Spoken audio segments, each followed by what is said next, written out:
जर्जीस तकरीरें कर रहा है 30 सालों से।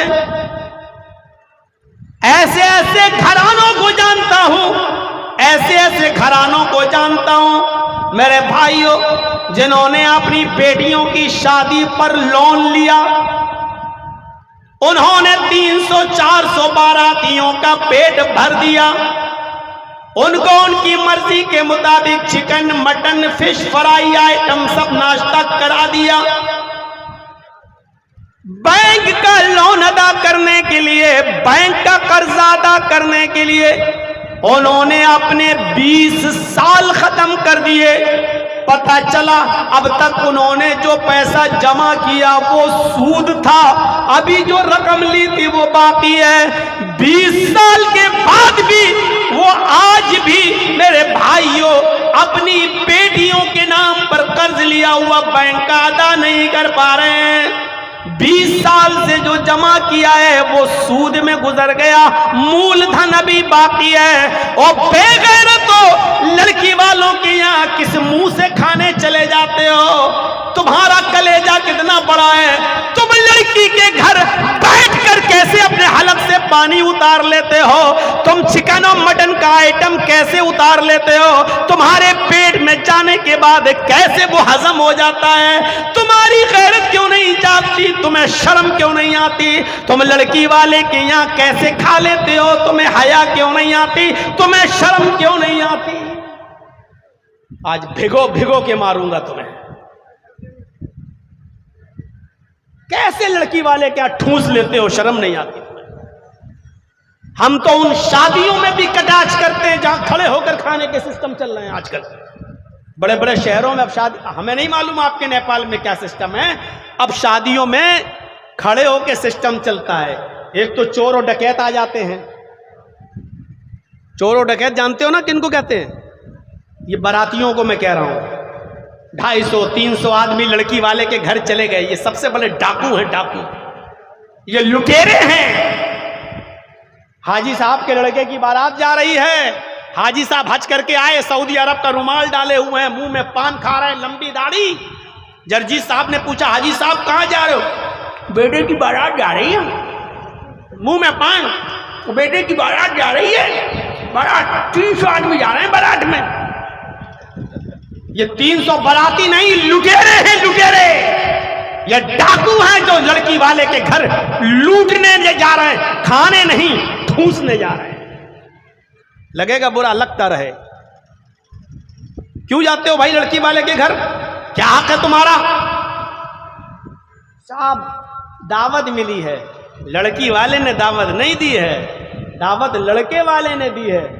लड़के के घर खाओ ना। नहीं साहब, लड़की के बाप ने कह दिया था लड़के के बाप से कि आप 300 आदमी ला सकते हो। तुम लड़की के बाप की मजबूरी को उसकी इजाजत कह रहे हो? शर्म नहीं आती तुम्हें? तुमने कहा था कि हमारे रिश्तेदार सब जोड़कर 250-300 बन रहे हैं, तब उसने इजाजत दी कि ले आओ। तुम लड़की के बाप की मजबूरी को इजाजत कहते हो? शर्म नहीं आती? उस 300 आदमियों को खिलाने के लिए बकरा, चिकन, मटन, मछली, मुर्गा, अंडा, नाश्ता, ये सब कराने के लिए उसने बैंक से लोन लिया है। अल्लाह के नबी सल्लल्लाहु अलैहि वसल्लम के पास एक औरत आई, और सुनो नौजवानों, हंसी आएगी तुम्हें, हंसी। एक औरत आई और आकर बैठ गई। बुखारी की रिवायत किताबुन निकाह। अल्लाह के नबी ने कहा कैसे आना हुआ? वो कहती है आपसे निकाह करना चाहती हूँ। कहती है कि मैं अपने आप को पेश कर रही हूं आपके लिए, मैं आपसे शादी करना चाहती हूं। आप चुप हो गए। उस औरत ने दूसरी बार कहा अल्लाह के रसूल मैं आपसे निकाह करना चाहती हूं। आप फिर खामोश। उसने तीसरी बार कहा अल्लाह के रसूल मैं आपसे निकाह करना चाहती हूं। आप तीसरी बार भी खामोश। वहां बहुत से साहबा बैठे थे। एक साहबी ऐसे ही बोले जैसे मैं बैठा हूं आपके सामने और आप बैठे मेरे सामने, ऐसे अल्लाह के नबी के सामने चंद साहबा बैठे थे। उनमें से एक साहबी को जरूरत थी शादी की। तो उन्होंने कहा अल्लाह के रसूल वो आपसे बार बार कह रही है मैं आपसे निकाह करना चाहती हूं, आप कुछ बोल ही नहीं रहे हैं। अगर आपको जरूरत नहीं है तो मेरा करा दीजिए, अगर आपको जरूरत नहीं है तो मेरा करा दीजिए, मुझे तो जरूरत है।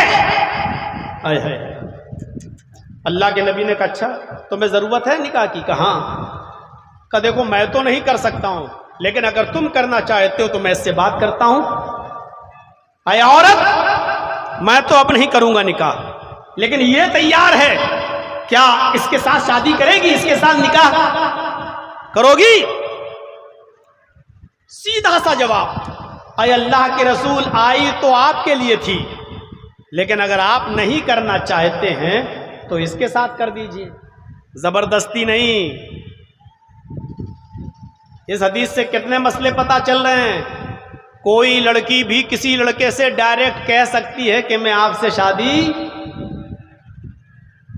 करना चाहती हूं। लड़का भी कह सकता है किसी लड़की से कि मैं तुमसे निकाह करना चाहता हूं, लेकिन एक बार, उसके बाद जिंदगी भर जब तक शादी ना हो जाए तब तक मोबाइलों पे बात मत करना, वो गलत है। और अगर बात करना बहुत ही जरूरी है, बगैर बात किए हुए रह नहीं पा रहे हो तो कम से कम निकाह कर लो। लेकिन निकाह करोगे नहीं, अभी मोटरसाइकिल देने को है नहीं उसके पास, और सादा निकाह आप करेंगे नहीं। उस औरत ने कहा कि आपके लिए आई, आप नहीं कर रहे हैं तो इसके साथ कर दीजिए। अल्लाह के नबी ने कहा कि ठीक है, तुम मेहर क्या दोगे अपनी बीवी को? मैं इसके साथ तुम्हारा निकाह कर दूं तो क्या दोगे तुम मेहर? आपने लड़की से नहीं पूछा अरे औरत तेरे पास जहेज कितना है, इसको क्या मिलेगा? आपने उससे नहीं पूछा, आपने उससे पूछा सहाबी रसूल से, इसको क्या दोगे? और नौजवानों जरा इधर देखिए, ये देखो बोतल उठा के चल दिए माशाअल्लाह। कहां जा रहे हो? घर? अब तो चाची भी सो गई होंगी, क्या करोगे जाके? थोड़ा सा मैं चौंकाता भी रहता हूं ताकि नींद खुल जाए आपकी। तो मेरे भाइयों, उसने कहा अय अल्लाह के नबी सल्लल्लाहु अलैहि वसल्लम, आपने पूछा इसको क्या दोगे मेहर? कुछ है देने को?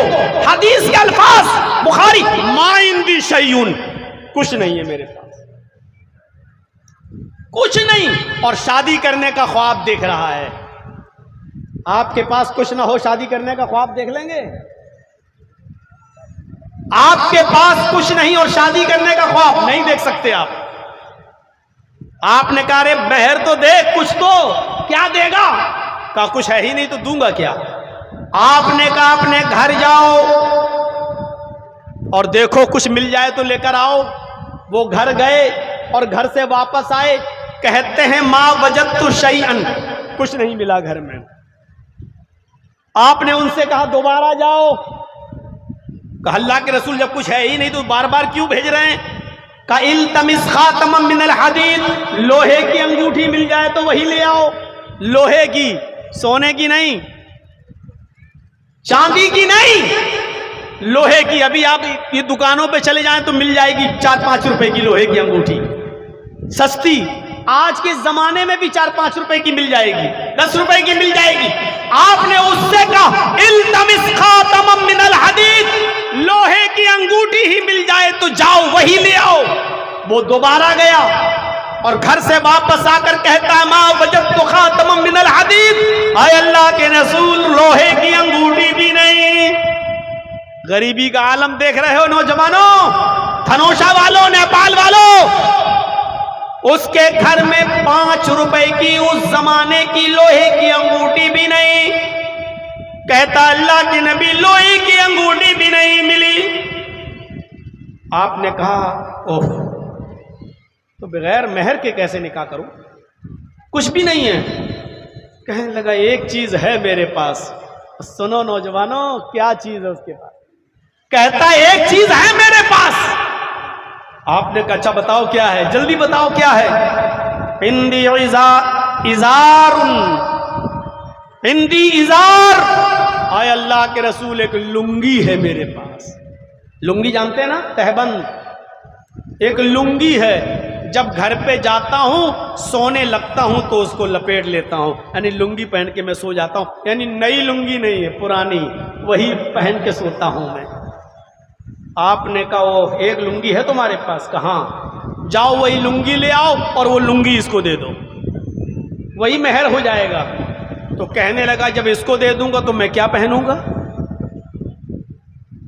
अगर वो लुंगी मैं इसी को दे दूंगा तो मैं क्या पहनूंगा?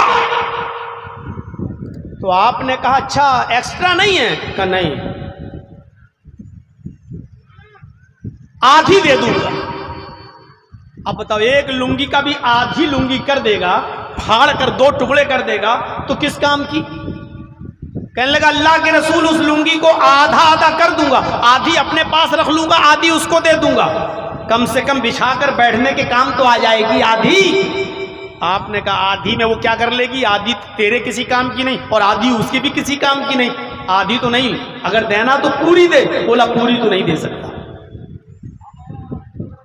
अल्लाह के नबी ने फरमाया अच्छा ये बताओ कुरान तुम्हें कितना याद है? इस गरीब घर में शादी हो रही है। आपने कहा कुरान कितना याद है? कहने लगा अल्लाह के नबी सूरह मुल्क याद, सूरह क़यामा याद, सूरह दहर याद, सूरह हाक्का याद, सूरह नबा याद, सूरह दहर याद, सूरह जुमा याद, सूरह मुनाफिकून याद। मुझे ये सूरत याद। आपने कहा नौजवान तुझे इतनी सूरतें याद हैं? कहने लगा हाँ। क्या ये सूरतें तू अपनी होने वाली बीवी को याद करा देगा? क्या ये सूरतें तू अपनी इस औरत को, अपनी बीवी को सिखा देगा?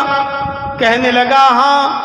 आपने उस औरत से पूछा कि तेरे होने वाले शौहर के पास माल नहीं है देने के लिए कुछ भी, अगर यही सूरतों को मैं मेहर बना दूं और तेरा ये शौहर कुरान की इन्हीं सूरतों को मेहर बना दूं और वो तुझे ये सूरतें सिखा दे, तो क्या ये मेहर तुझे कबूल है?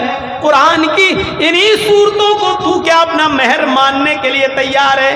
कहने लगी कि अल्लाह के नबी जिस औरत के निकाह में कुरान की ये सूरतें मेहर बन जाएं, उससे ज्यादा बाबरकत और पाकीज़ा निकाह किसका हो सकता है? मुझे मंजूर है। आपने उसी वक्त उस औरत का निकाह पढ़ा दिया, उस सहाबी का निकाह पढ़ा दिया और वहीं से रुखसती हो गई। उस औरत का बाप नहीं था, उस औरत का भाई भी नहीं था, इसलिए अल्लाह के रसूल खुद उसके वली बन गए, खुद उसके वली बन गए। औरत बगैर वली के निकाह नहीं कर सकती, जायज नहीं है।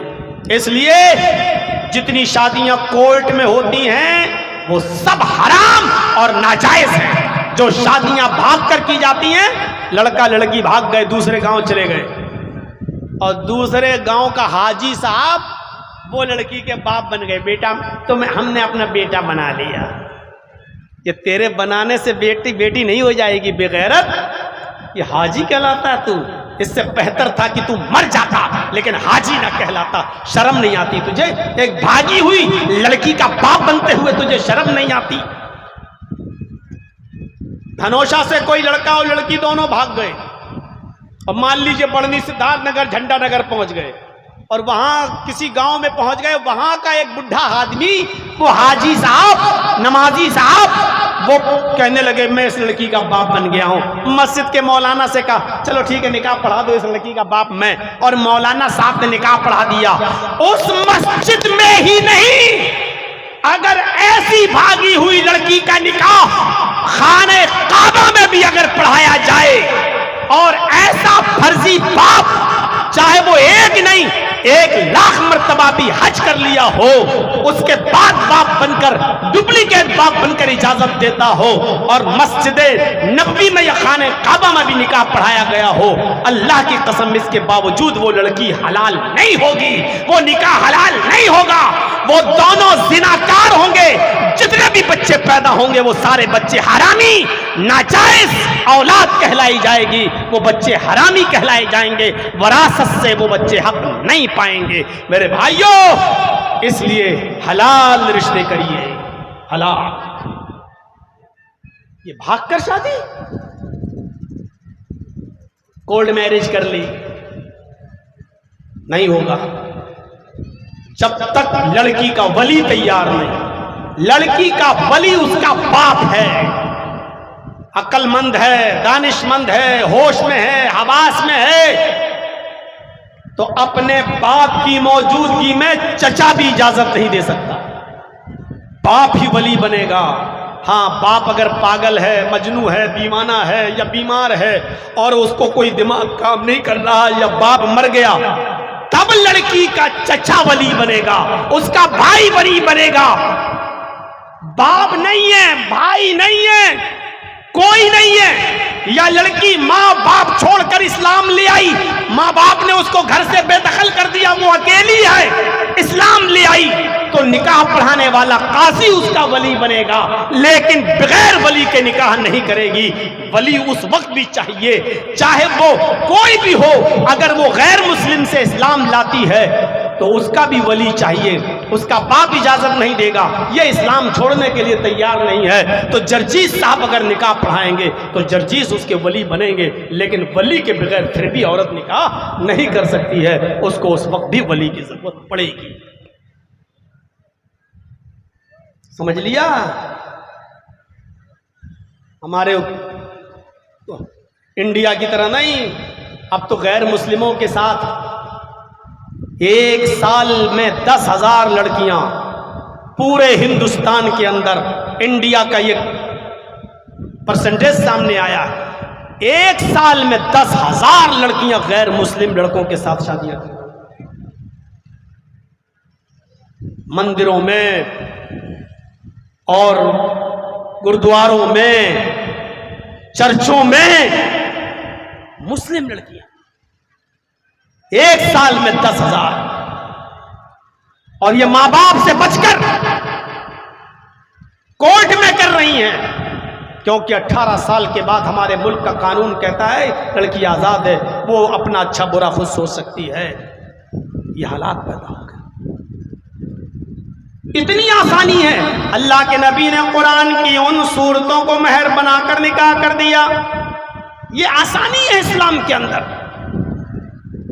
शादियों को आसान कर दो, इतना आसान कर दो, इतना आसान कर दो कि जिनाकारी मुश्किल हो जाए। जिनाकारी आज आसान हो चुकी है, और नेपाल वालों, मैं गलत नहीं बोल रहा हूं, इंडिया से ज्यादा नेपाल के अंदर जिना सस्ता है। इंडिया से ज्यादा नेपाल में जिनाकारी सस्ती है। किसी भी होटल में चले जाइए आप, किसी भी जगह पर कॉल गर्ल को बुला सकते हैं आप, बहुत आजादी है। 1000 और 500 रुपए में आप जिस्म हासिल कर सकते हैं, जिना आसानी के साथ हो सकता है। जबकि अल्लाह के नबी कहते हैं निकाह इतना आसान कर दो कि जिनाकारी मुश्किल हो जाए, यानी 1000, 2000, 5000 रुपए में जिना, ये इससे भी आसान कर दो शादी, यानी शादियों में इतना भी खर्चा मत होने दो कि 1000, 2000 रुपए का भी खर्चा हो। जाओ निकाह को इतना आसान कर दो कि जिनाकारी मुश्किल हो जाए। करेंगे आप? इतनी आसानी बताई गई है, बहुत आसानी है इस्लाम में। इस्लाम दीन सहल है, बहुत सहूलत है इस्लाम के अंदर। देखिए, सख्ती है अपनी जगह पर, नमाज किसी हाल में माफ नहीं। सख्ती देखिए आप, नमाज किसी हाल में माफ नहीं। बारिश हो रही है, नमाज पढ़ना है। आपके घर में 8 लड़कियां हैं, दुआ मांगते गए, अल्लाह लड़की दे दे, फिर लड़का, लड़का दे दे, फिर लड़की, लड़का दे दे, फिर लड़की। 8 लड़कियां पैदा हो गई दुआ मांगते मांगते। अल्लाह ने अब सुन ली, एक लड़का दे दिया, कितनी खुशी हुई। 8 लड़कियों के बाद एक लड़का, कितनी खुशी हुई। जिस दिन लड़का पैदा हुआ, आप जमीन में पैर नहीं रख पा रहे हैं, आसमान बोल रहे हैं अल्लाह तूने मुझे 8 बेटियों के बाद एक बेटा, कितनी खुशी होगी आपको। आजान की आवाज आती है, हय्या अलस सलाह, इतनी खुशी आपको मिली है, लेकिन चलो नमाज का वक्त, नमाज पढ़ो, खुशी में भी नमाज माफ नहीं है। 8 लड़कियों के बाद एक लड़का मिला, 14 साल का, 15 साल का, 16 साल का जवानी में पहुंचता है। 8 लड़कियों के बाद अल्लाह ने बेटा दिया, आज उस बेटे को छीन लिया। 16 साल की, 18 साल की उम्र में वो लड़का आपका मर गया, आपकी आंखों के सामने उसने दम तोड़ दिया, उसको कैंसर की बीमारी हो गई, आज वो मर गया। गौर करो आपको कितना गम पहुंचेगा, आप कितना रोएंगे, आपको कितना अफसोस होगा, आपकी आंखों में कितने आंसू आएंगे। 8 बेटियों के बाद एक बेटा मिला, वो भी कैंसर में मर गया। आपके ऊपर कितने गम के पहाड़ टूट गए आप नहीं बता सकते, लेकिन आपकी आंखों में आंसू हैं। बेटे की लाश आपके सामने रखी है, आजान की आवाज आती है, अल्लाहू अकबर, अल्लाहू अकबर। बेटे का गम भूल जाओ, जाओ मस्जिद में आप नमाज पढ़ो। इस गम के मौके पर भी नमाज माफ नहीं है। देख रहे हैं सख्ती,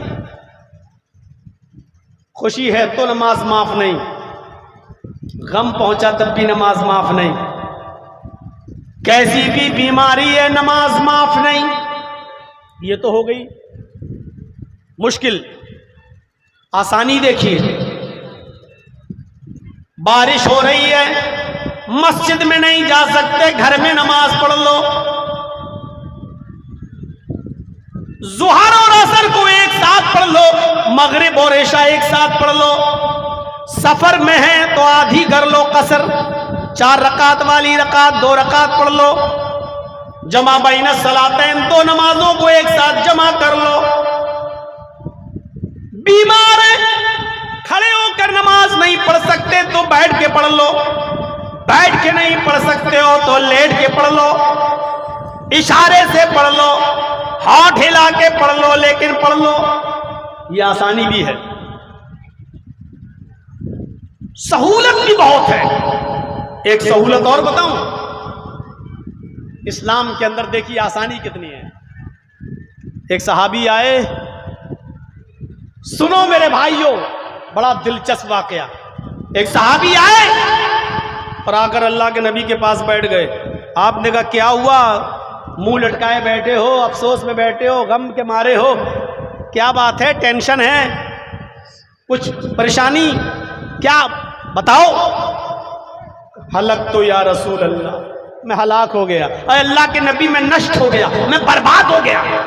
आपने कहा क्या हुआ, बर्बाद कैसे हो गए, हुआ क्या। अल्लाह के नबी, रोजे की हालत में मैंने अपनी बीवी से हम बिस्तरी कर ली। सुनिए आसानी देखिए मेरे भाइयों, आपको हंसी आएगी। अल्लाह के नबी, रोजे की हालत में मैंने ऐसा काम कर लिया, मैं रोजे से था और बीवी से मिल लिया। आपने कहा ओ, चलिए बीवी थी तुम्हारी कि हाँ। कहा कि इस कफारा अदा करना होगा, प्रायश्चित, पनिशमेंट, सजा। का क्या है अल्लाह के रसूल बताइए। आपने कहा एक गुलाम आजाद करो। सुन रहे ना, रोजे की हालत में, रोजे की हालत में अगर कोई शख्स अपनी बीवी से हम बिस्तरी कर ले तो उसकी सजा यह है। अगर शौहर की मर्जी थी और बीवी की मर्जी नहीं थी, शौहर की मर्जी थी और बीवी की मर्जी नहीं, बीवी मना कर रही थी लेकिन शौहर नहीं माना, तो सिर्फ शौहर ये सजा भुगतेगा, बीवी नहीं। लेकिन अगर बीवी की भी मर्जी थी, मियाँ और बीवी दोनों ने अपनी रजामंदी के साथ रोजे की हालत में हम बिस्तरी कर ली, तो ये सजा दोनों भुगतेंगे, शौहर भी और बीवी भी।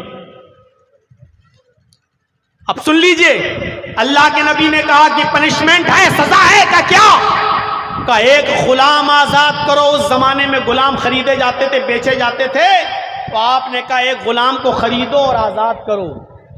कहने लगा अल्लाह के रसूल, गुलाम को खरीद के आजाद करूं। कहा हाँ।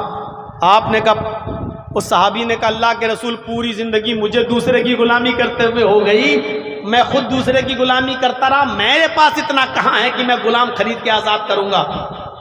मेरे पास ये ताकत नहीं है, मैं गुलाम खरीद के आजाद नहीं कर सकता, मेरे पास इतनी वसाअत नहीं, इतनी इस्तिताअत नहीं। अल्लाह के नबी ने फरमाया अच्छा तो बचोगे नहीं, दूसरा ऑप्शन भी है। अगर तुम्हारे पास गुलाम आजाद करने की ताकत नहीं है तो 60 रोजे रखो, 60 रोजे, 7 नहीं, 5 और 2 7 नहीं, 50 और 10 60। कितने रोजे रखो? 60। ये रोजा तो खराब हो ही गया। जिस रोजे में आपने अपनी बीवी के साथ हम बिस्तरी कर ली, ये रोजा खराब। ये तो पूरा करना ही है, इसकी तो कज़ा करना पड़ेगी, बाद में रखना पड़ेगा। इसके अलावा 60 रोजे और 60, और वो भी कंटिन्यू, रेगुलर, तसलसल के साथ, पे दर पे, मुसलसल।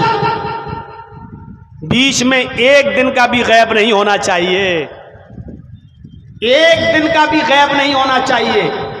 55 रोजे आपने रख लिए, 50 और 5 55 आपने रख लिए, थक गए, अच्छा एक दिन और सस्ता लेते, एक छोड़ दूंगा, कल 5 रह गए, मैं कल सस्ता लूं, उसके बाद पूरे कर लूंगा 5, एक दिन रेस्ट कर लूं। जहां आपने एक दिन का रेस्ट किया, एक रोजा छोड़ा, 55 रोजे बेकार। अब फिर से 1 से 60 रखो। कितनी सख्त सजा है। उसके साथ जो आपकी अपनी बीवी है, उसके साथ हम बिस्तरी कर ली तो, और जो दूसरों के साथ कर लेते हैं वो सोचें, जो दूसरी औरतों के साथ या दूसरी लड़कियों के साथ रोजे की हालत में जिना करें, वो अपने बारे में सोचें। ये अपनी बीवी के साथ अगर जिमा कर रहा है तो उसकी ये सजा है। हाँ, अगर बीमार हो गया, बुखार आ गया, बीमार हो गया, डॉक्टर ने कह दिया नहीं अब रोजा नहीं रख सकते हो, दवा खाना है, अगर बीमारी की वजह से छोड़ दिया रोजा तो कोई बात नहीं। तो जितने छूट गए उतने कोई बात नहीं, जितने रख लिए वो हो गए, जितने अब रह गए वो बाद में पूरे कर लो। लेकिन बिला किसी उज़्र के और बिला किसी बीमारी के अगर आपने छोड़ दिया तो अब तक जितने रखे सब बेकार। अब फिर से रखो आप 1 से 60। उज़्र है तो कोई बात नहीं, चलेगा। तो आपने देख लिया क्या कहा, 60 रोजे रखो मुसलसल, पे दर पे, कंटिन्यू। कहने लगा अल्लाह के नबी कितने का? 60। पतला दुबला आदमी था। अल्लाह के नबी ये भी नहीं हो सकता। कहा क्यों? कहा एक रोजा तो रखा नहीं गया, एक रोजा रखा तो देखो अपनी बीवी से हम बिस्तरी कर बैठा, आप कह रहे हैं 60 रोजे रखो। एक रोजा तो रखा नहीं जा रहा, 60 रोजे कैसे रख लूंगा? एक रोजा तो रख के कंट्रोल नहीं कर पाया, बीवी से मिल बैठा, आप कह रहे हैं 60 रोजे नहीं कर पाऊंगा। अल्लाह के रसूल ये भी ताकत नहीं है मेरे अंदर। आपने कहा अच्छा रुको, एक और ऑप्शन है तुम्हारे लिए। का क्या? का 60 मिस्कीनों को खाना खिलाओ, 60 गरीब फकीर लोगों को, मिस्कीनों को, मोहताजों को खाना खिलाओ। हंसने लगा। आपने कहा क्यों, क्या बात है, 60 मिस्कीनों को खाना भी नहीं खिला सकते? कहने लगा अल्लाह के नबी आप 60 मिस्कीनों को खाना खिलाने की बात कर रहे हैं, आपको मेरा इतिहास मालूम नहीं है, आपको मेरी तारीख नहीं मालूम, आपको मेरा बायोडाटा नहीं मालूम, आपने मेरे बारे में मालूम नहीं किया। मैं मिस्कीन को, फकीर को खाना खिला पाऊंगा? अरे सुबह उठ जाऊं तो मेरे घर में नाश्ता नहीं बनता, शाम को कभी भूखा सोना पड़ता है, मेरे घर में 2 टाइम का खाना हमें नहीं मिलता, मेरी बीवी को नहीं मिलता, 60 मिस्कीनों को हम खाना खिलाएं? आए अल्लाह के नबी अगर सुबह खा लूं तो शाम को भूखा सोता हूं, शाम को खा लूं तो सुबह भूखा उठता हूं, खुद हमें अपने खाने के ठिकाने नहीं, हम 60 मिस्कीनों को खाना कहां से खिलाएं? 60 मिस्कीनों को खाना भी नहीं खिला सकता हूं मैं। अल्लाह के नबी ने कहा ओफ, गुलाम आज़ाद कर नहीं सकते, 60 मिस्कीनों को रोज़े रख नहीं सकते, 60 फकीरों को भी खाना खिला नहीं सकते, यही 3 ऑप्शन है मेरे पास। आपने कहा अच्छा रुको, करता हूं तुम्हारे लिए कुछ इंतजाम। नमाज का वक्त हुआ, आपने सहाबा से कहा ये तुम्हारा भाई है, इसने रोजे की हालत में अपनी बीवी से हम बिस्तरी कर ली है, गुलाम आज़ाद करने की ताकत नहीं है, 60 रोजे रख नहीं सकता, फकीरों को खाना खिला नहीं सकता, इसके लिए कुछ चंदा करो, कुछ इकट्ठा करो, ये गरीबों में बांट देगा बेचारा, इसका कफारा अदा हो जाएगा। सहाबा इकराम चंदा करने लगे, कोई 2 खजूर लाया, कोई 4 खजूर लाया, कोई 10 खजूर लाया। सहाबा इकराम ने खजूर का एक टोकरा भर दिया, 15-20 किलो खजूर तैयार, एक पेटी खजूर की तैयार। अल्लाह के नबी ने उसको बुलाया, इधर आओ, ये लो, ये तुम्हारे नमाजी भाइयों ने, ये तुम्हारे साथियों ने तुम्हारे लिए चंदा किया है, जाओ इसको अपने गांव में ले जाओ, अपने मोहल्ले में ले जाओ और अपने कबीले में, अपने ख़ानदान में गरीब लोगों में बांट दो, उनको खिला दो, तुम्हारा कफ़ारा अदा हो जाएगा। फिर हंसने लगा। अल्लाह के नबी ने कहा अब क्यों हंस रहे हो? कहा कि इसका क्या करूं खजूरों का? कहा अपने गांव में, अपने कबीले में, अपने खानदान के गरीब लोगों को खिला दो, उनमें बांट दो। कहने लगा अल्लाह के रसूल, मैं उस अल्लाह की कसम खा के कहता हूं जिसके कब्जे में मेरी जान है, पूरे खानदान में, पूरे कबीले में, पूरे गांव में मुझसे ज्यादा गरीब कोई है ही नहीं। मेरे पूरे खानदान में मुझसे ज्यादा गरीब कोई नहीं है। जब उसने ये कहा तो अल्लाह के नबी के चेहरे पर मुस्कुराहट आ गई। आप हंस पड़े। आपने कहा अच्छा, तुझसे ज्यादा गरीब कोई नहीं है? कहा नहीं। तो तू जा, फिर तू ही खा ले और अपने बीवी बच्चों को खिला दे, तेरा कफारा अदा हो जाएगा, तेरा गुनाह खत्म हो जाएगा। जा। मेरे भाइयों, ये इस्लाम में सहूलत है, ये इस्लाम के अंदर कुशादगी है। जिसने जुर्म किया और जिसके लिए कफारा अदा करने के लिए गांव में चंदा हुआ, तो चंदे का मुस्तहिक भी सबसे ज्यादा यही निकला। इतना गरीब आदमी था। तो इस्लाम इस तरीके की सादगी पैदा करता है। तो जिन गरीब बच्चियों के पास कुछ नहीं है देने लेने के लिए, क्या उनका घर नहीं बसेगा? जिन नौजवानों के पास कुछ नहीं है खिलाने पिलाने के लिए, क्या वो बेचारे निकाह नहीं करेंगे? मेरे भाइयों, उनको निकाह करना चाहिए। अल्लाह ताला कहता कुरान में, इन यकूनु फुकरा, अगर तुम फकीर हो गए, युगनिहिमुल्लाहु मिन फज़लि, तो अल्लाह तुम्हें अपने फजल से रिस्क देगा, अपने फजल से तुम्हें रोजी रोटी देगा, अल्लाह तुम्हें अपने फजल से गनी कर देगा। ऐ लोगों, तुम निकाह कर लिया करो। अगर तुम फकीर हो गए तो अल्लाह तुम्हें गनी कर देगा, अल्लाह तुम्हें गनी कर देगा। यानी गरीब लोगों को भी निकाह कर लेना चाहिए। अल्लाह ने कहा अगर तुम गरीब हो गए, फकीर हो गए, तो निकाह के बाद अल्लाह तुम्हें गनी कर देगा, अल्लाह तुम्हें बेनियाज कर देगा, अल्लाह तुम्हें सारी चीजों से नवाज देगा, तुम्हें जरूरत ही नहीं पड़ेगी।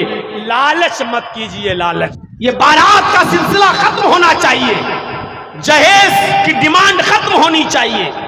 जिस जगह पता चल जाए कि लड़के वाले ने बाइक मांगी है, मौलवी को चाहिए उस जगह निकाह न पढ़ाए। नहीं पढ़ाऊंगा, मौलाना साहब मैं नहीं जाऊंगा, दूसरा पढ़ा देगा। उसका बाइकाट करो जो दूसरा पढ़ाने जा रहा है। यह चीज होनी चाहिए। शादियों को आसान करो।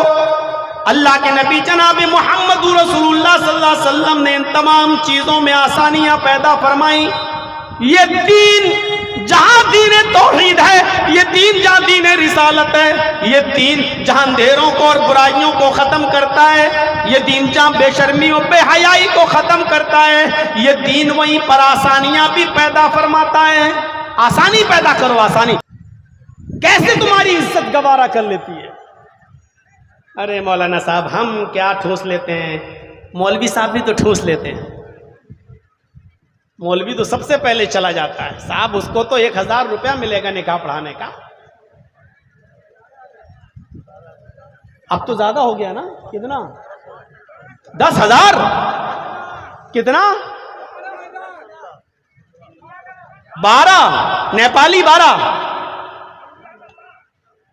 हमारा ही इलाका ठीक है भैया, आप लोग तो बहुत आगे बढ़ गए। 12,000 निकाह पढ़ाने का। ठीक है, चलो मौलवी को आप दे रहे हैं, अब आप कहोगे लो मौलवी के नाम पे आई तो कितनी जल्दी मौलाना साहब ने अपनी बिरादरी को बचा लिया, कितनी जल्दी बचा लिया। मेरे भाइयों, मैं इसको बचा नहीं रहा हूं, मैं ये कह रहा हूं इन सारे उलमा को अब मीटिंग करनी चाहिए और तय कर लेना चाहिए कि जिस जगह पर ये 200, 250, 300 आदमियों की बारात होगी, उस जगह हम निकाह पढ़ाने नहीं जाएंगे। इस्लाम को छोड़कर अगर कोई तुम दूसरा दीन तलाश करोगे, इस्लाम को छोड़कर अगर कोई तुम दूसरा दीन तलाश करोगे, किसी दूसरे दीन पर अमल करोगे, फलन युक़बल मिन्हु, तो वो दीन तुम्हारा हरगिज़ कबूल नहीं किया जाएगा। इस्लाम को छोड़कर कोई भी दीन, कोई भी मजहब जिसको हम और आप या कोई भी तलाश करेगा, तो अल्लाह रब्बुल आलमीन ने साफ तौर पर फरमा दिया कि हम उसके दीन को कबूल नहीं करेंगे, वो रिजेक्ट। वहुवा फिल आखिरति मिनल खासिरीन। इस्लाम को छोड़कर किसी दूसरे दीन पर अमल करने वाला, किसी दूसरे दीन को तलाश करने वाला आखिरत में नुकसान उठाने वालों में से हो जाएगा, खसारा उठाने वालों में से हो जाएगा। ऐसा क्यों? इस्लाम के अंदर ऐसी क्या खुसूसियत है? जर्जी साहब ये बात इसलिए नहीं कह रहे हैं क्योंकि हम मुसलमान हैं और इस्लाम को मानते हैं, नहीं, बल्कि हम ऐसा इसलिए कह रहे हैं क्योंकि अल्लाह की तरफ से जो दीन नाजिल हुआ है वो सिर्फ एक ही है और वो इस्लाम है। इस्लाम के अलावा जितने भी मजहब, जितने भी दीन, जितने भी धर्म इस दुनिया में पाए जाते हैं, मौजूद हैं, वो सब इंसानों के बनाए हुए हैं, हमारे और आपके ईजाद करना है, अल्लाह का नहीं। अल्लाह का सिर्फ एक ही दीन है जो नाजिल किया है और वो है इस्लाम। आदम अलैहिस्सलातु वस्सलाम से लेकर मुहम्मदुर रसूलुल्लाह सल्लल्लाहु अलैहि वसल्लम तक जितने भी नबी, जितने भी पैगंबर, जितने भी रसूल, जितने भी ऋषि, जितने भी अवतार इस दुनिया में आए, उन सारे नबियों का, उन सारे पैगंबरों का, उन सारे रसूलों का दीन एक ही था और वो इस्लाम। और ये सबके लिए है। अल्लाह ने जो दीन नाफिज किया है उसमें बंटवारा नहीं है, वो सबके लिए है। और नेचुरल जो चीजें होती हैं वो सबके लिए होती हैं। इस्लाम भी एक नेचुरल रिलीजियस है, एक मजहब है। देखिए हवा, अल्लाह ने जो हवा चलाई, ये हवा जो हमें और आपको महसूस होती है, जिस हवा से हम और आप जीवित हैं, क्या इसमें बंटवारा है किसी का? क्या कोई हिंदू ये कह सकता है कि हमारी हवा अलग है और मुसलमान की हवा अलग है, यहूदी की अलग है, ईसाई की अलग है, सिखों की अलग है और जैनियों की अलग है? कोई इसका बंटवारा नहीं कर सकता। जो हवा चलती है वो सबके लिए है। अल्लाह ने सूरज की तख्लीक की, सूरज की रोशनी हमें और आपको मिलती है, क्या इस पर किसी का बंटवारा है? क्या कोई ये कह सकता है कि हिंदू को सूरज की रोशनी अलग है, मुसलमान के लिए अलग है, सिख के लिए अलग है, जैनी के लिए अलग है, बुद्धिस्ट के लिए अलग है? नहीं, चांद की रोशनी सबके लिए, जो बारिश आसमान से बरसती है, नाजिल होती है, उससे हिंदुओं के खेत में भी बारिश होती है, मुसलमानों के खेत में भी होती है, यहूदियों के, ईसाइयों के, बुद्धिस्टों के, सिखों के, जैनियों के। तो जो नेचुरल चीज होती है वो सबके लिए होती है। इस्लाम भी एक नेचुरल मजहब है, रिलीजियस है, ये इंसानों का बनाया हुआ नहीं है,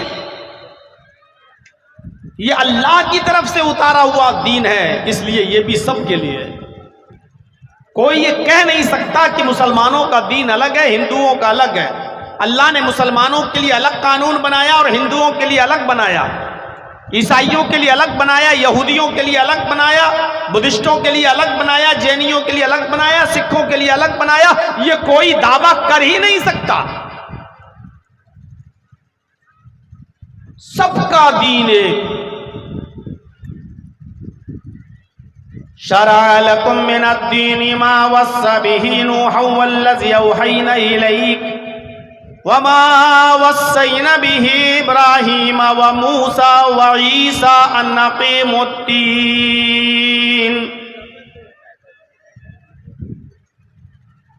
कुरान पढ़िए। आए मोहम्मद सल्लल्लाहु अलैहि वसल्लम, हमने आपको कोई नया दीन देकर नहीं भेजा, हमने आपको कोई नया मजहब देकर नहीं भेजा, हमने आपको कोई नया धर्म देकर नहीं भेजा, हमने आपको वही दीन दिया है जो दीन आपसे पहले नूह अलैहिस्सलातु वस्सलाम लेकर गए थे। जिस दीन की वसीयत हमने नूह को की थी, शरअ लकुम मिनद्दीनि मा वस्सा बिही नूहन, जिस दीन की स्थापना का हुक्म हमने नूह को दिया था, जिस दीन के निफाज का हुक्म हमने नूह को दिया था, और नूह के बाद वमा वस्सैना बिही इब्राहीम व मूसा व ईसा, नूह अलैहिस्सलाम के बाद इस दुनिया में इब्राहीम आए, मूसा आए, ईसा आए। हमने इसी दीन का हुक्म उनको भी दिया था। आए मोहम्मद सल्लल्लाहु अलैहि वसल्लम, जो दीन आप लेकर लोगों के पास जा रहे हैं, ये कोई नया दीन नहीं है, ये कोई नया मजहब नहीं है। आपसे पहले यही दीन नूह भी लेकर गए थे, यही दीन इब्राहीम भी लेकर गए थे, और यही दीन देकर हमने मूसा को भी भेजा था, और यही दीन देकर हमने ईसा को भी भेजा था। कुरान ने कहा है कि मोहम्मद सल्लल्लाहु अलैहि वसल्लम ही इस्लाम लेकर गए, और नबी से पहले जो दीन था वो इस्लाम नहीं था। नेपाल वालों, तुमने अपने इलाके के गैर मुस्लिमों को, हिंदू भाइयों को ये बताया ही नहीं है, और ये बताने में तुम नाकाम रहे हो। तुमने हमेशा उनको ये बताया कि ये दीन मोहम्मद सल्लल्लाहु अलैहि वसल्लम का दीन है, ये इस्लाम मोहम्मद का इस्लाम है, इसलिए आज वो आपके करीब नहीं आते। आप उनसे कहिए कि ये दीन मोहम्मदुर रसूलुल्लाह का दीन नहीं है, ये दीन आदम का दीन है, यही दीन नूह अलैहिस्सलाम का जिसको तुम मनु कहते हो, यही दीन मनु का भी है, यही दीन इब्राहीम का भी है जिनको तुम ब्राह्म के नाम से जानते हो, यही दीन उनका भी है। मूसा जिसको ओल्ड टेस्टामेंट में, तौरात में मौसिस कहा गया, यही दीन मूसा अलैहिस्सलाम भी लेकर आए थे, और यही दीन जीसस ईसा अलैहिस्सलाम भी लेकर आए थे। और फिर अल्लाह ने उसी दीन को देकर मोहम्मदुर रसूलुल्लाह को भेजा। क्यों? जब नूह भी वही दीन लेकर आए, इब्राहीम भी वही दीन लेकर आए, मूसा भी और ईसा भी, तो फिर मोहम्मदुर रसूलुल्लाह की जरूरत क्या थी? जब वही दीन था तो फिर मोहम्मदुर रसूलुल्लाह को अल्लाह ने वही दीन देकर क्यों भेजा? जब कजरुओं ने कजरवी मिला दी और असली में डालडा मिला दिया गया, ओरिजिनलिटी में डुप्लीकेट शामिल हो गया, एकेश्वरवाद के अंदर बहु ईश पूजा, बहु देववादियत आ गई, बहुत से देवी देवताओं की और बहुत से खुदाओं की पूजा होने लगी। तौहीद के साथ शिर्क की आमेजिश कर दी गई। लोगों ने एक अल्लाह की इबादत के बजाय बहुत से देवी देवताओं को और बहुत से लोगों को अपना माबूद बना लिया। तब अल्लाह ताला ने दीन की असली शक्ल को नाफिज करने के लिए आखिरी नबी जनाब मोहम्मद रसूलुल्लाह सल्लल्लाहु अलैहि वसल्लम को आखिरी नबी बनाकर इस दुनिया में मबूस फरमाया। हर नबी का कलमा एक था, क़ुल या अहलल किताबी तालौ इला कलिमतिन सवाइम बैनना व बैनकुम अल्ला नअबुदा इल्लल्लाह। कुरान के अल्फाज देखिए, आए अहले किताब आओ। ऐसी दोस्ती का हाथ कोई बढ़ाता है? इस तरह दोस्ती का हाथ कोई बढ़ाएगा? आए यहूदियों आओ, आए ईसाइयों आओ, आए वो लोगों जिनको अल्लाह की तरफ से आसमानी किताबें दी गई हैं, आओ। क्या किसी मजहब में ऐसी दावत मिलेगी? क्या हमारे हिंदू भाई कह सकते हैं कि मुसलमानों आओ, जैनियों आओ? कितनी प्यार भरी दावत। कोलिया अहलल किताबी, आए नबी कह दो कि आए अहले किताब, आए तौरात वालों, आए जबूर वालों, आए इंजील वालों, आए वो लोगों जिनको किताबें दी गई हैं, यहूदियों, ईसाइयों, आओ एक ऐसे कलमे की तरफ, इला कलिमतिन सवाइम बैनना व बैनकुम, आओ एक ऐसे कलमे की तरफ, आओ एक ऐसे मूल मंत्र की तरफ जो हमारे और तुम्हारे दरमियान मसावी है, हमारे और तुम्हारे दरमियान बराबर है। यानी ऐ यहूदियों, तुम्हारा भी वही कलमा है, ऐ ईसाइयों तुम्हारा भी वही कलमा है, तो आओ, क्यों लड़ते हो हमसे, क्यों झगड़ते हो हमसे, क्यों दूरियां पैदा किए हो अपने और हमारे दरमियान? आओ उस कलमे की तरफ, उसी कलमे को तुम भी पढ़ते हो, उसी कलमे को हम भी पढ़ते हैं, वो तुम्हारा भी कलमा है, वो हमारा भी कलमा है, तो आओ एक ऐसे कलमे की तरफ जो हमारे और तुम्हारे दरमियान बराबर है। और वो कलमा क्या है? अल्लाह नाबुदा इल्लल्लाह, कि हम अल्लाह के अलावा किसी की इबादत नहीं करेंगे। यही मुख्य शिक्षा, यही असली और ओरिजिनल तालीम तुम्हारी है और हमारी भी है। तुम्हारे मजहब में भी यही कहा गया, एक अल्लाह के अलावा किसी और की इबादत न करो। यहूदियों में भी यही कहा गया और ईसाइयों में भी यही कहा गया। तो जब सबका कलमा एक है, तो आओ एक ऐसे कलमे की तरफ, लड़ाई और झगड़े बंद करो। तुम्हारा भी वही कलमा, हमारा भी वही कलमा।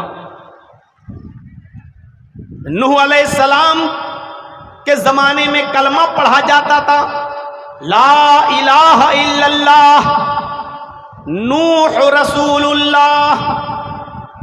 मूसा अलैहिस्सलाम के जमाने में कलमा पढ़ा जाता था, ला इलाहा इल्लल्लाह मूसा रसूलुल्लाह। ईसा अलैहिस्सलाम आए तो उनके जमाने में कलमा पढ़ा जाता था, ला इलाहा इल्लल्लाह ईसा रसूलुल्लाह। और मुहम्मदुर रसूलुल्लाह जब आए तो कलमा पढ़ा जाता है, ला इलाहा इल्लल्लाह मुहम्मदुर रसूलुल्लाह। तो यही कलमा नूह का था, यही कलमा मूसा का, यही कलमा ईसा का, यही कलमा मुहम्मदुर रसूलुल्लाह का। इसी को अल्लाह ने कहा, तालो इला कलिमतिन सवाइम बैनना व बैनकुम, आओ एक ऐसे कलमे की तरफ जो हमारे और तुम्हारे दरमियान बराबर है। यही एक कलमा है, सबका है। तो पता ये चला कि यही दीन सबका है। मूसा भी यही दीन लेकर आए, ईसा भी यही दीन लेकर आए, नूह भी यही दीन लेकर आए, और मुहम्मदुर रसूलुल्लाह भी यही दीन लेकर आए। आप ताज्जुब करेंगे, हमारे बिरादराने वतन जो हमारे हिंदू भाई हैं, उनका भी यही कलमा है, वो भी इसी कलमे को पढ़ते हैं। सिर्फ जबान का फर्क है, वरना तर्जमे के एतबार से और मीनिंग के एतबार से कोई फर्क नजर नहीं आता। आज भी आप बाइबिल उठाएं तो यही कलमा देखेंगे, there is no god but God is only one. कोई खुदा नहीं है, सिर्फ एक है, सिर्फ एक। ओल्ड टेस्टामेंट आप पढ़ेंगे तौरात, उसमें भी यही जुमला है, there is no god but God is only one without second. एक ही है, दूसरे के बगैर। एक ही खुदा है, एक ही अल्लाह है, दूसरे के बिना, विदाउट सेकंड, दूसरे के अलावा, यानी दूसरा शामिल नहीं, बिल्कुल वही। ला इलाहा इल्लल्लाह वहदहू ला शरीका ला, अल्लाह के अलावा कोई माबूद नहीं, वहदहू वो अकेला है, ला शरीका ला उसका कोई शरीक नहीं है। But God is only one, वो अकेला है विदाउट सेकेंड, दूसरा नहीं है दूसरे के अलावा। ये तौरात में लिखा हुआ है।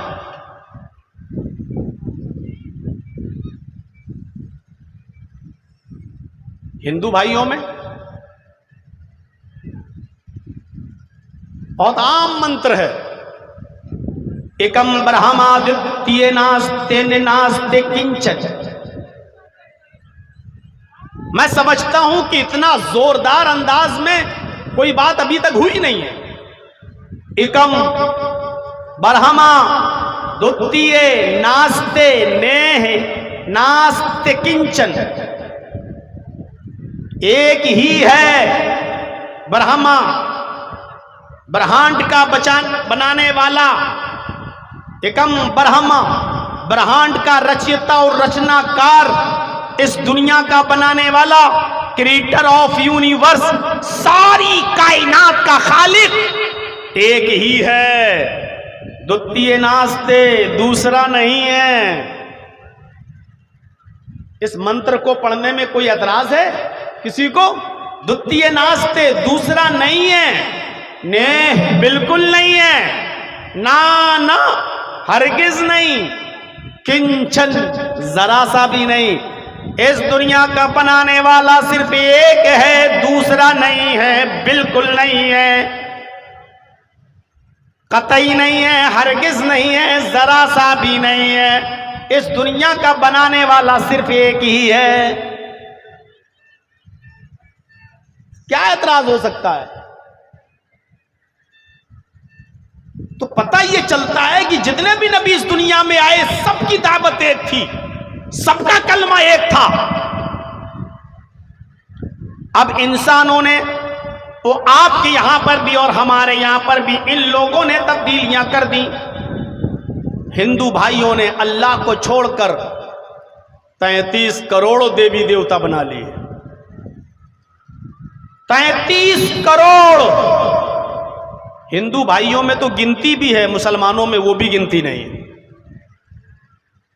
33 करोड़ हिंदू भाइयों में। जब भी वो करेंगे भक्ति, उनके यहां ये लिखा है मनुस्मृति में कि एक देवी या एक देवता को आपको रोजाना डेली प्रसन्न करना है, खुश करना है, और अपनी जीवन में, अपनी जिंदगी में सबको खुश करना है। लेकिन एक दिन में एक ही खुश होगा, सब नहीं। अब ये बताओ कि हैं कितने? 33 करोड़। और एक देवी या एक देवता एक दिन में खुश होगा, तो 33 करोड़ देवी देवताओं को खुश करने के लिए कितना दिन चाहिए? 33 करोड़। और मुसलमानों में, इनमें अलग है, बेटा देने वाला अलग, बेटी वाला अलग, बारिश बरसाने वाला अलग। इनकी भी गिनती गिनोगे तो आप गिन नहीं पाओगे। लेकिन तालीम क्या है? एकम ब्रह्मादित्य नास्ते नास्ते किंचन, इस कायनात का खालिक एक ही है, दूसरा नहीं। अब सुनिए, यचित्तियो यो पिम्मिम्मा नस्तस्मा देवी शोरीरिषा।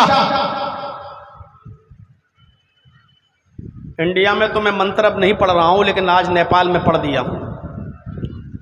मैं नहीं पढ़ रहा हूं, हमारे ऊपर हाई कोर्ट का थोड़ा सा बाउंडेशन है कि आप अपने धर्म से मतलब रखिए, अपनी धर्म की बात करिए, दूसरे धर्म की बात मत करिए।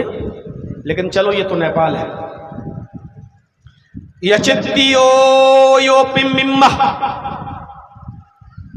तर्जमे पर गौर करेंगे आंखें फट जाएंगी। यचित्तियो यो पिम्मिम्मा, उससे मांगो। संस्कृत में यो, इसमें इशारा बईद के लिए आता, दूर के लिए। यचित्ती इंपरेटिव सेंटेंस है, फेले अम्र। इस्लाम दीन तौहीद है, इस्लाम दीन रिसालत है। रिसालत का सही तसव्वुर इस्लाम ने पेश किया है। मैंने वेदों के मंत्र भी आपके सामने पढ़े हैं। मैंने शादी के मौजू पर भी कुछ गुफ्तगू की है। जहेज के ऊपर भी मैंने बोला है। हुर्मत शराब और जुए पर भी मैंने रोशनी डाल दी है। इस मुख्तसर से खिताब में जो 1.5 घंटे से ऊपर मेरा हो चुका है और 2 घंटे से थोड़ा कम हुआ है, मेरे भाइयों, आपने बहुत सी कीमती बातें सुन ली हैं। मुझे उम्मीद है कि इंशाअल्लाह आप यहां से एक इनकलाब लेकर उठेंगे, बेहयाई खत्म करेंगे, बेपर्दगी खत्म करेंगे, बारात का सिलसिला खत्म करेंगे, निकाह में आसानियां पैदा करेंगे, गरीब लड़कियों की शादियां कराने के लिए कमेटी बनाएंगे और गरीब लड़कियों की शादियां करवाएंगे और मुआशरे में इस्लाही कदम उठाएंगे और अपने नौजवानों में इस्लाह पैदा करेंगे, नमाज और रोजे की दावत और तबलीग भी करेंगे। और इस तरीके के जलसे इंशाअल्लाह जब होंगे तो आप हमें याद करेंगे तो उनमें हम दोबारा शिरकत करेंगे। हमें लंबा सफ़र करना है, लंबा सफ़र करके आया भी था। कल मेरा प्रोग्राम मेरठ में था, हापुड़ में था, ये टियाला में, और वहाँ से रात में 2 बजे प्रोग्राम ख़त्म किया और उन लोगों ने मुझे फौरन एयरपोर्ट छोड़ा दिल्ली, और 4 बजे से मैं दिल्ली बैठा हूँ एयरपोर्ट पर। यकीन मानिए 9 बजे की फ्लाइट थी, लेकिन एयरपोर्ट पे इसलिए पहले पहुँच गया, कहीं जलसे वाले सो गए तो हमें पहुँचा नहीं पाएंगे। 9 बजे की फ्लाइट पकड़ के दरभंगा आया, दरभंगा से फिर मैं उमगांव आया और यहाँ पहुँचा, फिर आपके बस्ती में पहुँचा, और अभी मुझे सफ़र फिर करना है और दरभंगा से 6 बजे की मेरी ट्रेन है, ये पकड़ के मुझे फिर निकलना है और लखनऊ पे पहुँचना है। मेरे भाइयों, मेरी गुजारिश है कि मैंने जितनी देर आपके सामने खिताब किया है, आप एक इबरत हासिल करके जाएंगे यहाँ से और इंशाअल्लाह अपने समाज और सोसाइटी में इस्लाह पैदा करेंगे और अपने बच्चों के अंदर दीनी उत्साह उनके अंदर जगाएंगे, अपने बच्चों में दीनी इनकलाब पैदा करेंगे, अपने अंदर भी आप इनकलाब लाएंगे। हम अल्लाह से दुआ करते हैं कि बारे अल्लाह हमारी शादियों में आसानी पैदा फरमा दे, जुए, शराब, बेपर्दगी और ज़िनाकारी से हमारे मुआशरे को पाक और साफ कर दे। इलाहुल आलमीन। लक़द खलक़नल इंसान फ़ी अहसनि तक़वीम। फिर उसने हमें और आपको मुसलमान बनाया, ये एक और बड़ी नेमत। उसने हमें और आपको कुरान करीम जैसी एक मुक़द्दस किताब अता फरमाई जो क़यामत की सुबह तक उसका कोई ज़बर और ज़ेर तो बहुत दूर, उसका एक नुक्ता भी कोई बदल नहीं सकता, कोई चेंज नहीं कर सकता। उसने हमें और आपको जनाबे मोहम्मद रसूलुल्लाह सल्लल्लाहु अलैहि वसल्लम का उम्मती बनाया, ये उसकी एक और बड़ी नेमत। उसने हमें और आपको इस्लाम की दौलत अता फरमाई। कितने इनामात हैं उसके, कितने एहसानात हैं। ये इस्लाम जिसको हम मानते हैं, जिसको हम तस्लीम करते हैं, जिसके हम कायल हैं, जिस पर हम चलते हैं, ये इस्लाम क्या है। कुरान करीम में अल्लाह रब्बुल आलमीन ने इसी इस्लाम के ताल्लुक से फरमाया, वमन यब्तगी गैरल इस्लामी दीनन फलन युक़बल मिन्हु। मुख्तलिफ उलमा को सुना, मुख्तलिफ अनावीन पर आपने गुफ्तगू सुनी और अब मुझे भी सुन रहे हैं। अल्लाह से दुआ है कि अल्लाह आलमीन हम कहने वालों को भी और सुनने वालों को भी अमल की पूरी पूरी तौफीक अता फरमाए। अल्लाह रब्बुल आलमीन ने हम बंदों पर बहुत एहसानात किए हैं, उसकी बड़ी नेमतें हैं हम इंसानों पर। उसकी नेमतें इतनी ज़्यादा हैं कि अगर कोई बंदा अल्लाह की नेमतों को गिनना चाहे, काउंट करना चाहे, शुमार करना चाहे तो वो नहीं गिन सकता। इन तउद्दू नेमतल्लाहि ला तुहसूहा, अगर तुम मेरी नेमतों को गिनना चाहो, मेरी नेमतों को शुमार करना चाहो, मेरे एहसानात को काउंट करना चाहो तो तुम ऐसा नहीं कर सकते, तुम्हारी ताकत नहीं। मैथमेटिक्स फेल हो जाएगी, तुम गिन नहीं सकते। तुम्हारा दिमाग फेल हो जाएगा, दिमाग की नस तुम्हारी फट जाएगी, ब्रेन हैमरेज हो जाएगा, तुम हमारी नेमतों को गिन नहीं सकते, शुमार नहीं कर सकते। उसकी बहुत ज़्यादा नेमत है। इंसान बनाया, कितनी बड़ी नेमत है।